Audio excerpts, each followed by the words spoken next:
Hello, this is Ms. Schrader. Today we are going to be talking about one of Mesoamerica's oldest cultures, the Olmec. My students, you're going to need a piece of paper and something to write with. You're going to be you're going to be taking some notes, and then you're going to give me between 7 and 10 sentences about what you have learned, what you find interesting, educational, and important about the Olmec. And the Olmec are most famous for these enormous stone heads that you see here. And I've gone to the trouble of finding one with a man standing next to it. Some of these stone heads actually are even taller. Some of them are as tall as 11 feet high, and some of them are as short as 4 feet high.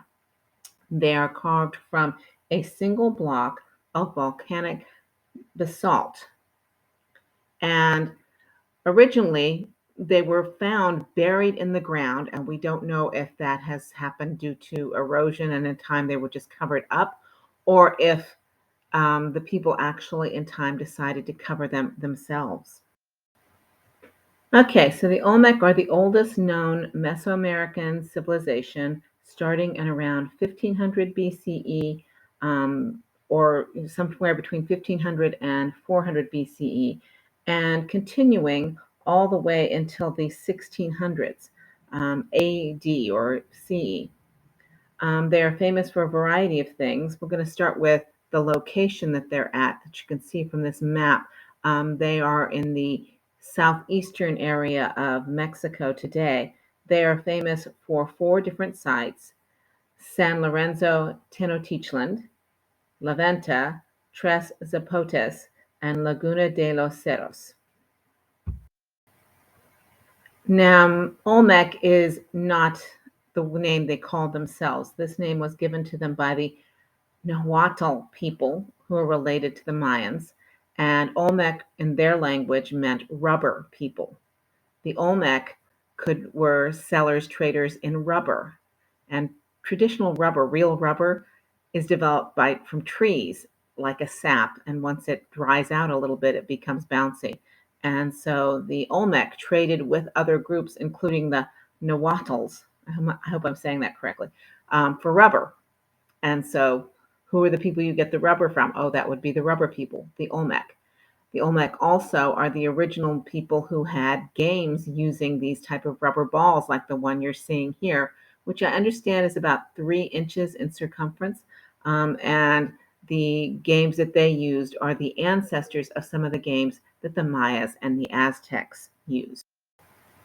One of the Olmec's most famous sites is La Venta, which once again is close to the Gulf of Mexico. And what you're looking at is one of its most famous places, what is referred to as the Great Pyramid. So while this just looks like a hill, it is in fact man made. It's about 110 feet high and is believed to have been built between 394 and 30 BCE. The colossal heads started to be discovered in 1869, as I've mentioned, a lot of them had been buried. The earliest were found at the site of Tres Zapates, also along the Gulf of Mexico. And a lot of historians and people have noticed that these faces look to be sort of African in their appearance. They have flat faces, flat noses, and thick lips. And so there has been over the years some debate whether or not the people of sub-Saharan Africa were able to cross over and, in fact, were the original Olmec people.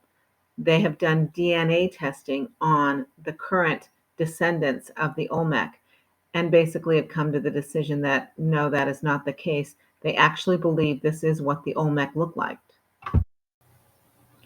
Now, this is one of my favorite things from the Olmec. This is a collection of figures made from serpentine, jadeite, and granite. And these figures are between 6 and 7 inches tall, and they were intentionally buried by the ancient people. They believed that they were made between 900 and 400 BCE and buried in the ground. And when they were found, people have done an enormous amount of study on them. They can figure out which ones are male, which ones are female. What they can't figure out is what's supposed to be going on here.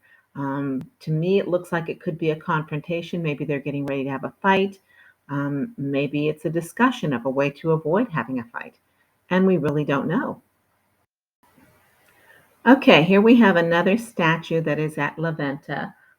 This is representing bloodletting, which I understand means that they would sacrifice some of their blood to appease the gods.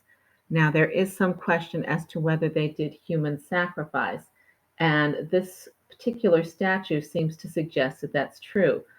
We have the word jaguar holding a baby, which may suggest human sacrifice. Here we have a relief, and remember, a leaf basically means you've got a slightly risen piece out of a piece of stone. So it's an artwork technique showing the ball game that they play, and the big circle in the middle is the ball. It is assumed that the game is very similar to the one that the Mayas and the Aztecs played.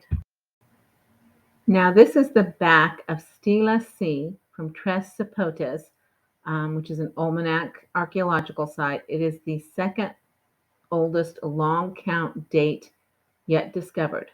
The numbers 7, 16, 6, 16, and 18 were translate to September 1st, 32 BCE. The glyphs surrounding the date are what is thought to be one of the few surviving examples of Epi-Olmec script. So, in other words, this is one of the oldest Mesoamerican calendars that we have, and it is showing Olmec writing, which is amongst the oldest writing. And I wanted to show you an Olmec head in the process of being dug up because remember, most of them were found buried, either buried naturally or buried by the Olmec themselves.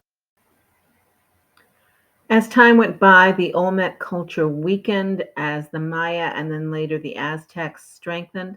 But the Olmec didn't go away. They were still there and they're still there. They're showing you some people who are Olmec of descent today. They have done DNA testing because of the discussion of whether the Olmecs may have been African and proven that no, they are indigenous people to the southeastern part of Mexico. Okay, my students, I want you to give me between 7 and 10 sentences about what you found interesting, educational, and important about the Olmec. Thank you.